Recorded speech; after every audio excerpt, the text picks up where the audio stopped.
morning. Oh my gosh, it's so Friday right now. It is so Friday. I'm running late. I'm like 30 minutes behind. Actually, 44 minutes behind.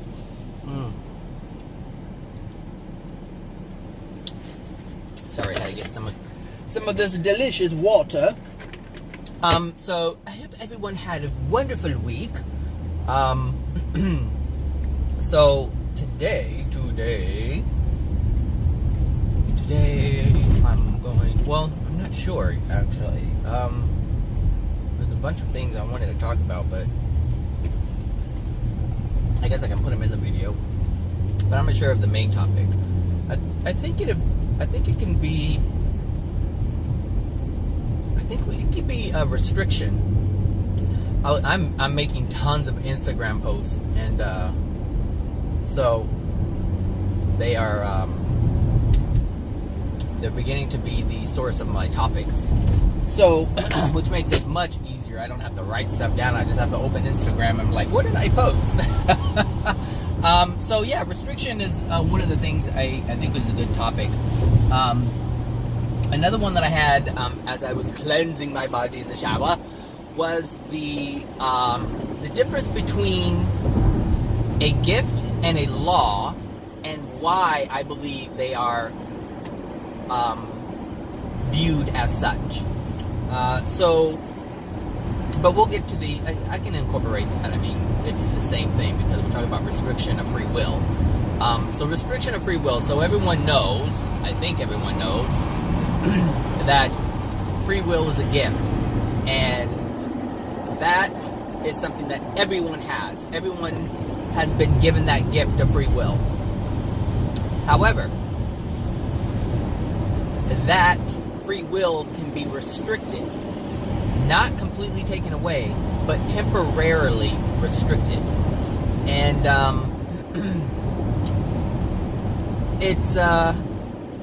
and we can do this as a soul. We can temporarily restrict another soul if they are a danger to self or a danger to others. Like, that can be done. But there's a caveat to that, and that is it has to be done in love. It has to be done in love. If it is not done in love, it is a violation, and you will incur penalty. You will incur karma, a negative karma. That will happen if it is not done in love. So you can have two different people who now when I say it has to be done in love, that means there can't be any fear present, there can't be any anger present. That is not love. And so if we are going to restrict someone, it has to be in love in order not to incur any penalty. And it shouldn't be just now this is interesting, because we can say, oh, I'm doing it in love, but what does that really mean? Like, for instance, I just had it in my head. There can't be any fear of someone hurting another. If fear is present, it is not done in love. So let's say there is a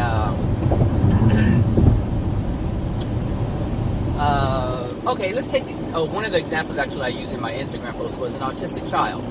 So at times children who are autistic will go into these rages, these outbursts of anger, especially if they don't get their way, or if a parent is feeling angry, the child will reflect that. So if you have an autistic child, or you know someone who is autistic, pay attention to yourself, or pay attention to the person who has a child who is autistic, and look at their mood, and you will see that the child will reflect that. But anyway, I digress. So let's take a child who is autistic, and they're going into this rage, and there is a possibility that they will hurt themselves. Well, just wanting to protect that child, or I guess look at it from or feel it from the perspective of, my child is going to harm himself or herself, and they're not aware of it. I need to help them. That is coming from a place of love. because you understand that they are in a state where they are not aware of the potential dangers to themselves. And you hold them, you restrict them. That is okay. You hold them until they calm down, until they stop, until they settle down, until they come to. Because generally, if you hold an autistic child and you start to rock them, they start to lose focus as to why they were angry, and they go into the rocking, like they feel the sensation, the movement, and that throws them off from the scent of anger.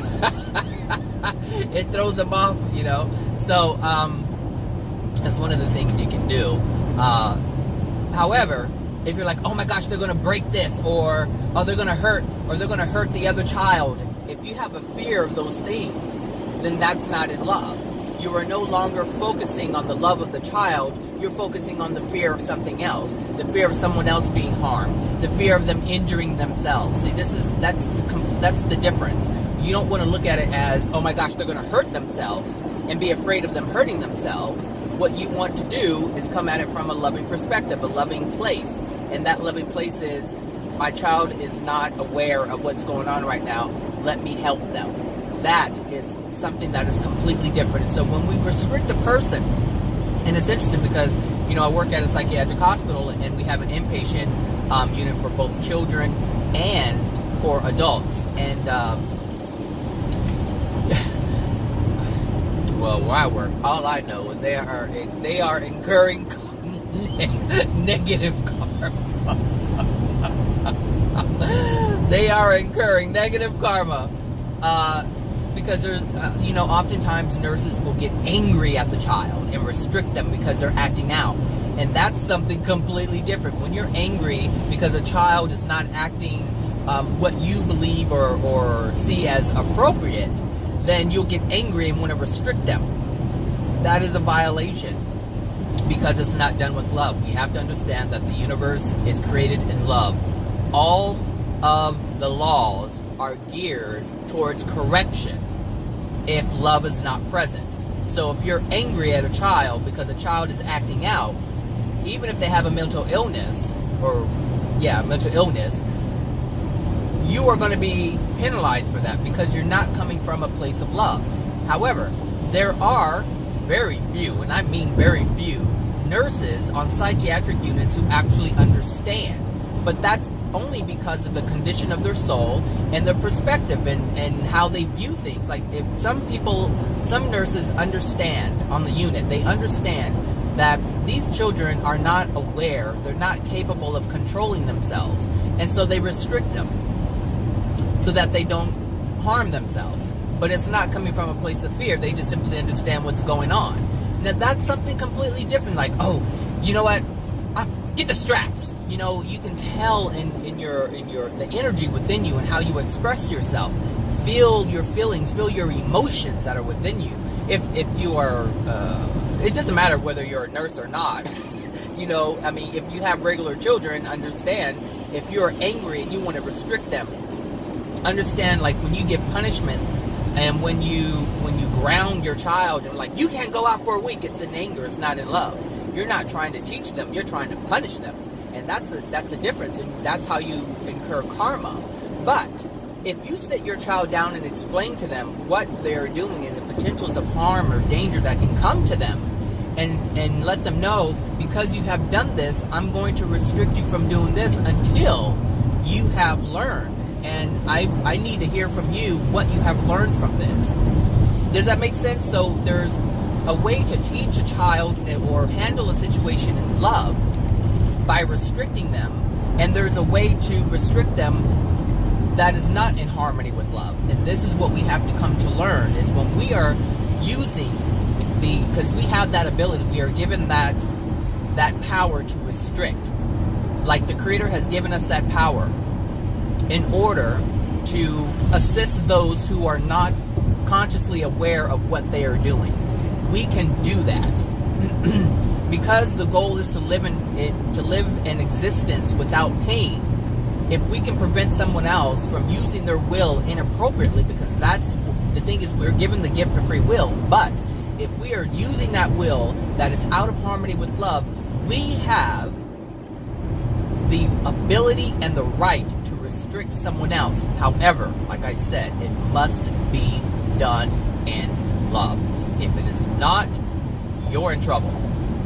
And, you know, so when people say, are you going to have kids? No, because I'm not in that place yet. I'm not in that place where I know I can have a child in my life and I would not impose punishment. That would happen at some point because that's how I was raised. It's in me, and I have not dealt with those emotional injuries. So therefore, I know I would already impose further injury or injury to, well, actually further injury, because one, I would have transferred that that emotional injury to my child at conception. Plus, I would reinforce it with the actions of punishment because I have not healed that within me. And so most people on the planet don't understand this, and so they incur karma for themselves, within themselves. My goodness.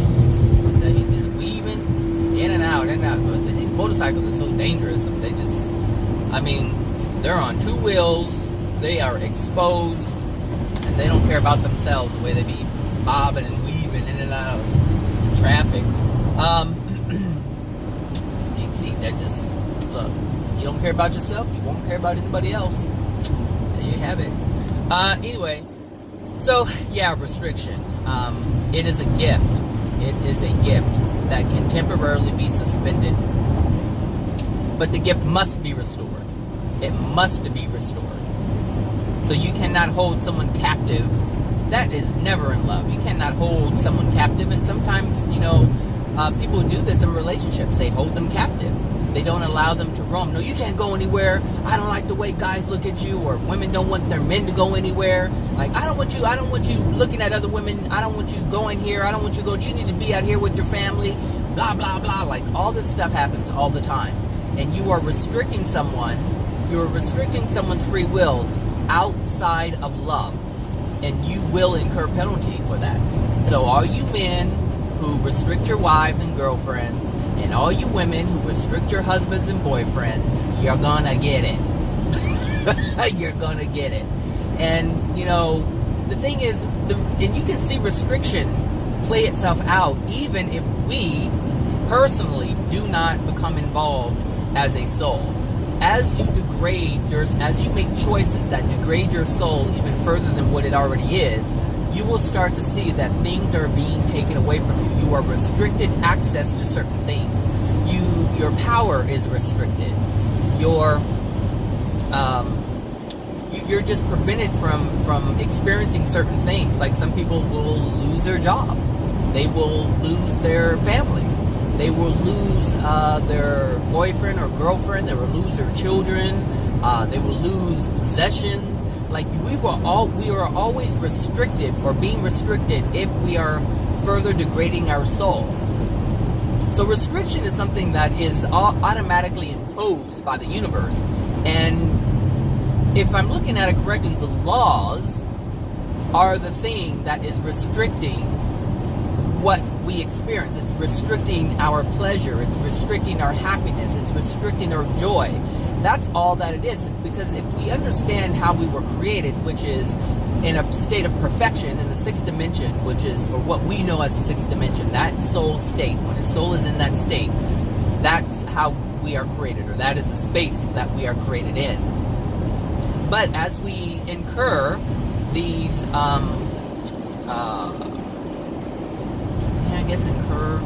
as these emotional injuries are transferred to us from our parents, our soul degrades, and that automatically imposes a restriction upon our joy. It imposes a restriction upon our happiness, our freedom to do things. That is what's happening with our degraded soul. And so, and that's why, and the thing is, if someone is going to attack us, we are allowed to restrict them, but we are not allowed to harm them. That is a huge difference. And this is why restriction in love is different than punishment. If you punish your children and you try to teach them a lesson through punishment, it is a violation. It is a violation, and you must check yourself.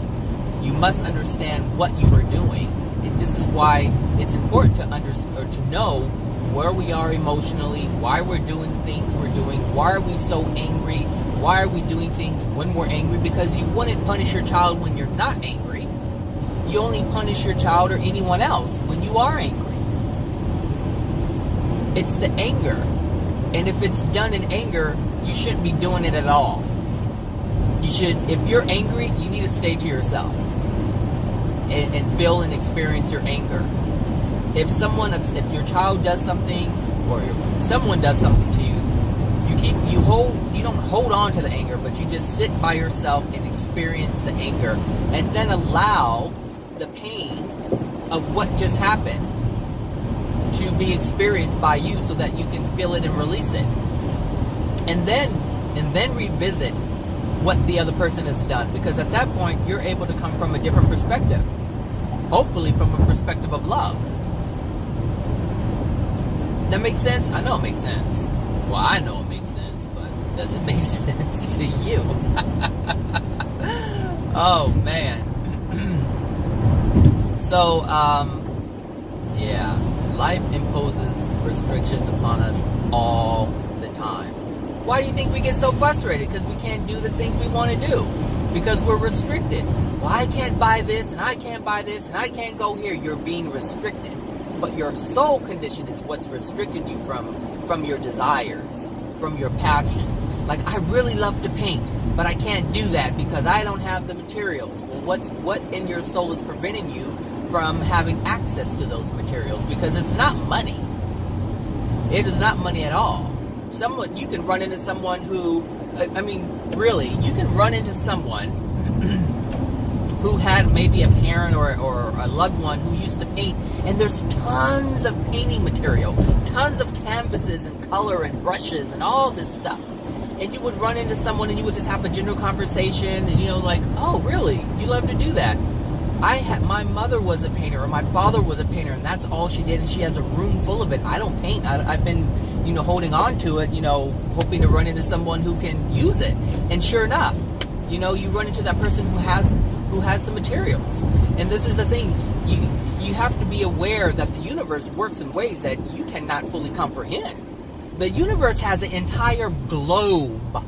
The entire planet. It has over 7 billion people at its fingertips, if you will. It has access to 7 billion people to bring whatever it is you desire to you. That's what it has. Everyone, every single, you can get something from a person who lives in China. They could be here on a visit. They could know someone who knows you, that is aware of whatever it is that you desire or need or whatever. Like, the limitations that we place upon ourselves, they're a lot. Because we imagine that we have this thing where we have to do it ourselves. In order to have anything, you have to have money. That's not true. That is not true. There are people out there who really don't buy anything because everything is given to them, because they believe that they don't have to work hard in order to get it. If you're one of these people who believe that you have to work hard in order to get it, you're limiting yourself, and you're experiencing the restriction, because you're placing that cap on your soul. That belief is a disallowing belief, and if you are disallowing a soul that is meant to have pure freedom and access to enjoyment and happiness, you are restricted. You're feeling the restriction because you're not living how you're meant to live. You're not experiencing life how we were meant to experience. We are meant to experience abundance without any bounds. That's it. That's what we're supposed to experience. That's what we're meant to experience. But we choose otherwise. We choose otherwise.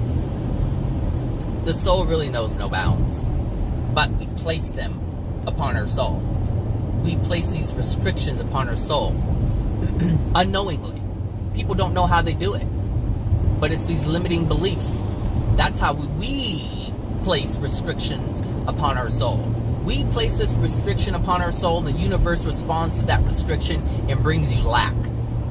That's how it works. So you have to get rid of the beliefs. The beliefs are in the soul. It's not just about changing your thoughts. It's not about, okay, I believe I'm ugly. That's what I truly believe. So here's a thought, I'm going to put on makeup. Well, the belief of being ugly is still within you. But putting on a mask allows you to see something else, but that doesn't change how you feel about yourself.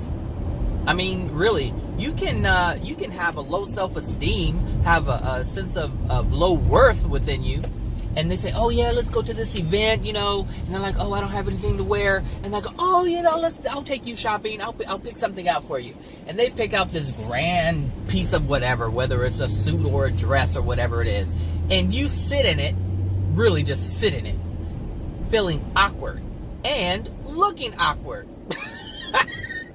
How many times have you, I mean, I see this a lot, when on social media, when people try to put on clothes and to try to look fabulous and great and grand, but they're just standing there stiff, like they're just sitting in the clothes, and the clothes are just swallowing them up because they're not wearing the clothes. You can tell they don't feel what they're trying or attempting to project. You can see, I mean, in men who wear suits, or you can see even, you can see it, people just aren't comfortable in their skin. A woman can wear, a beautiful sundress with colors and all this stuff, and it'd be all flowy, and then they're standing there in this weird, awkward pose because they're not comfortable in their skin. So it doesn't matter the mask you put on if what you're feeling inside is not right. If you don't feel like you're trying to project, what's the point? You're deceiving yourself and everybody else. That's a violation. That's a violation. So, people will look at you, see that you're awkward, and so whatever goal you thought you were going to achieve, you don't really achieve it. And the thing is, there are so many predators, like just taking this example a little further, there are so many predators out there who will say, oh, you look pretty in your sundress, and they see your awkwardness. They can see it. These are predators, people. Oh, you look handsome. You look this. Oh, you look like, oh, wow, it's a very pretty dress. Mm-hmm. To what they're saying. Oh, it's a pretty dress. And some people will purposely go out and lie and say, oh, you look so pretty in that dress, in attempts to make you feel a little bit more comfortable. Like, this stuff happens all the time. I see it. I'm like, why are you lying to them? And it's really lying. And some people must think, and some people will say, well, it's you don't want to hurt anybody's feelings. No, you're not doing it to hurt anybody's feelings. What you want to do is be truthful. You have to, when you're doing it in love, you won't be penalized. But if you do it just to poke fun at someone, like, I mean, there are women out there who are like, oh, nice dress. They'll say something like that, or, oh yeah, that's a nice color suit, and it's Easter Bunny pink, or Easter Bunny green, like Easter colors. But if they feel, what my point is if they stop it, Zachary. If they feel that it's ridiculous, they'll give you a compliment, but it's a dig, they're throwing shade, so we have to be mindful of these things, it's like, like here, I used to have a boss. The reason why I came up is because I used to have a boss who used to wear suits, but they used to be these colored suits, these pastel colors of Easter, things like that, and it would be like a canary yellow or a green or blue, like Easter colors. And so this one coworker used to call the boss the Easter Bunny, because he's wearing these colors. Now, when I first moved here to Los Angeles, like, first of all, I come from Fresno. Like, I'm from Fresno, which is it's a fairly small city, I think it's like I think at the time it was like 360 something thousand. It was a small city. And I think it's like over 600,000 now. But back then when I left, it was pretty small. And this was like almost 15 years ago. And so when I moved to LA, I was exposed to a great deal. Things that I've never seen before. Like I didn't see, like the crazy homeless person. Okay, I know what that looks like. You know, but there were a few. But when I came here, I saw women who were dressed like they were homeless, and they had their whole face done, like with the lipstick and the makeup and everything, and they were walking like they were a movie star. And I've never seen this before, and I'm like, oh my gosh, these people are really trying and playing the role. And, you know, so I was exposed to people expressing themselves in ways that I wasn't used to. And so that was one of them. Like, I've never seen a man dressed in a suit like that. But I didn't think anything of it. I didn't think we have a BMW and a Cadillac. They are just racing to be right behind me. I know I'm great, people. Oh, look there. Oh, I wish you guys could see it. Oh, the BMW won. The BMW won. And the Cadillac was like, I'm not going to let you scratch my car. The BMW was like, dude, I got the driving machine. You know, so anyway. But I've never seen that before. So, but I didn't think anything of it. Like, I didn't have any judgment towards it. Not until someone started making fun of it. And I thought, oh, that's not appropriate. Well, here's the thing. I didn't own a suit at the time. I didn't own a suit. I've only worn a suit a couple of times in my life. And maybe once. And I borrowed it from my, I guess, stepbrother at the time. Yeah, it was like for graduation. I grew up poor. I didn't have a suit. So he lent me his. And that was it. And I wore it that one time. That was it. You know, so I didn't have any idea of what the do's and don'ts are, you know, that man has set in terms of wearing a suit. So when I saw him in the colored suit, I just thought, okay, it's no big deal. I guess, you know, it's just a colored suit. You know, I didn't think anything of it.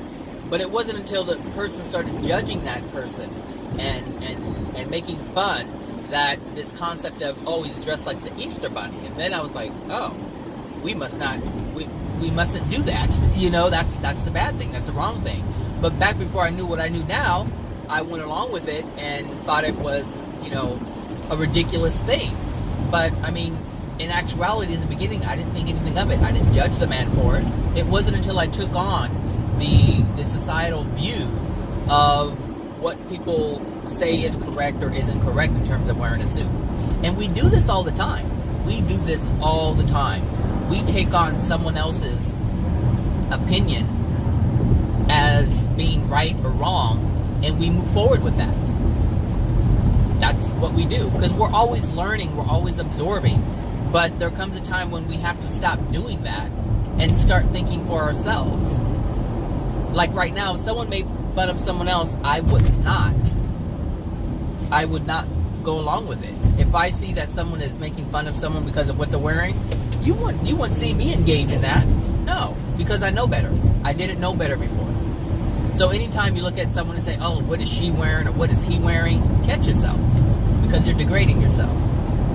That's what's happening. You're degrading your soul condition is what I mean by that. We got this car.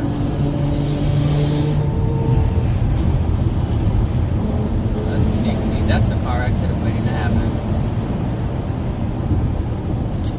So sad. It is so sad. It's sad when you see things like that, because these people have no care for their lives, and they don't have any, because they don't have any care or concern for their life, they automatically don't have care and concern for someone else. They just don't. and then shit happens, you know, or what they say shit happens, and not understanding that they were creating this scenario, or the accident, they were creating that. Like, they are it in the making. We are all accidents in the making if we don't know what we're doing. This is why it's important to be aware of what we're doing. Be aware, be aware, be aware, be aware. So yeah, restriction. It's okay to restrict, but do it in love, people. If you're working with people, do it in love. If you're working with children, do it in love. Even in relationships, adult relationships, women will become angry and restrict men from having sex. And the thing is, when you do that, when you do it to punish, and that's the only reason why women do it, is to punish. It's very rare that a woman will say, you're not treating me right, and it would not be loving to myself to allow someone who is mistreating me to give myself up like that, to give myself to you when you are unloving to me. That would be unloving. It's very rare when someone does that, but when they don't get their way, they'll be like, I'll cut them off, and that's an unloving thing, and you degrade your soul, and you will experience negative karma. And so you should, because it's done out of harmony and love. It's done outside of love. You have to be in love, not in love, but you have to be in harmony with love when you do that. And so if someone is mistreating you, if you have a partner, a husband or a boyfriend or a girlfriend who is mistreating you, then the loving thing to do is to talk about it. Explain, hey, let them know what you're doing that's unloving. Don't just get angry and punish them, because you will incur punishment yourself. We are not given the right to punish. Only God's laws can do that. We are not parents. I mean, even though you may call yourself parents if you have a child, but you're not a parent. You're the brother and sister of that soul. But you believe because it came out of your womb, or you provided the sperm to create the child, that it's yours. And it's not. Because the soul is the thing that's alive, not the body. The body is only animated because of the soul. And the same goes for the spirit body. It's only being animated because of the power of the soul, which you did not create. Does that make sense? Yeah, maybe not. I don't know if it makes sense to you. Certainly makes sense to me. Thank God. Woo! I've learned so much in the last couple of years, and my life has changed. I also wanted to talk about spirit influence, because I'm getting a lot. I don't know if I made a video of that or not, but it's becoming more apparent when that's happening. I used to only think that it was like just my law of attraction based on my soul condition, but understand that maybe I'll just do another video. But just real quick, when spirits are attached to you, they attach to you because they want to get something from you. They want you to convince you or influence you to do something so that they get satisfaction from having that addiction.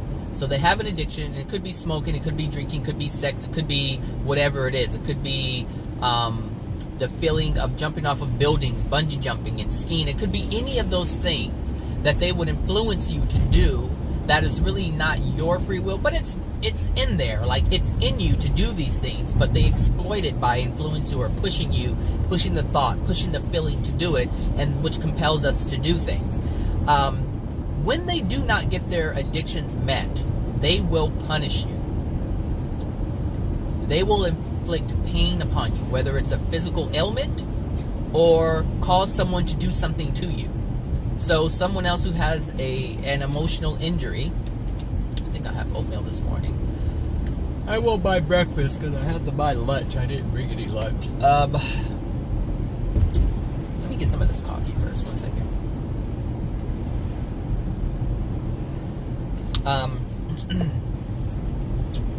That coffee's so good. They will punish you. And they will do that because you're not doing what they want you to do. And it's no different than you punishing your child because they're not doing what you're doing. I mean, they're not doing what you want them to do. You're no different than a degraded spirit. That's the truth of it, parents. When your children do not do or carry out what you want them to carry out or do, you punish them. And that's exactly what these dark, degraded souls who are attached to us do. That's exactly what they do. What you do as a parent. That's what you do. That's what they do. So when you don't meet their needs or their desires, their wants, they'll give you a good whacking in many different ways. It can cause disease within your body. Some people have diseases that aren't even from their soul condition. The potential is there. I mean, there's an emotional injury that allows the spirit to attack. So yes, you are part of the cause, but they take it to a whole new level. They take it to a whole new level, and they exploit that emotional injury that you have, and they create the sickness within you. That happens all the time. All the time. You know? So, I mean, there's just so much. I don't know, people, there's just so much, people. Whether, you know it or not, it's happening. You know? It's like a child can be molested by their family member, and the family member and the other family members not even know it. Just because you don't know it doesn't mean it's not happening. There's a lot that goes on that we're not aware of. And remaining ignorant to that stuff, yep, that's an unloving thing. It degrades your soul. One, because we're ignoring truth. We're rejecting truth. We're not allowing that to come in. And we make choices based on not having truth, which incur more penalty or injury upon us, upon our soul, upon our being, upon our experience, creating our experience, This is why it's so important. It's so important. I share certain things with certain people, and they're like, ooh, ah. Wow. And as soon as I stop sharing, they stop getting information. They don't do it. They don't explore on their own at all. They do not explore on their own. And this is how you know, and this is, I'll if someone shows an interest and I give information about why certain things are happening in their life, and they're like, wow, I see it. Wow, that's so cool. And they were like, oh, I want to know more. But as soon as I stop, they don't ask, hey, about this, or hey, what's going on with this, or they don't ask anymore. They don't. And they don't seek it out on their own either. And this tells me, and if they were aware, it would tell themselves that they really don't want to know the truth. They don't want to know why things are happening in their life. This is how I know when people are serious about it or not. Because as soon as I stop, they stop. And if you're really wanting to know, if you're really wanting to engage in truth and change and be different than what you are and change your experience, you would want to seek that out. And if I stop providing it, you would find another source to get that information. That's how you know. And this is how you know not to waste your time. Not to waste your time, because once someone already has an idea, a glimpse that you have answers for them, and they don't seek those answers out, you know they're not serious about it. And so you don't waste your time talking to someone who really doesn't care.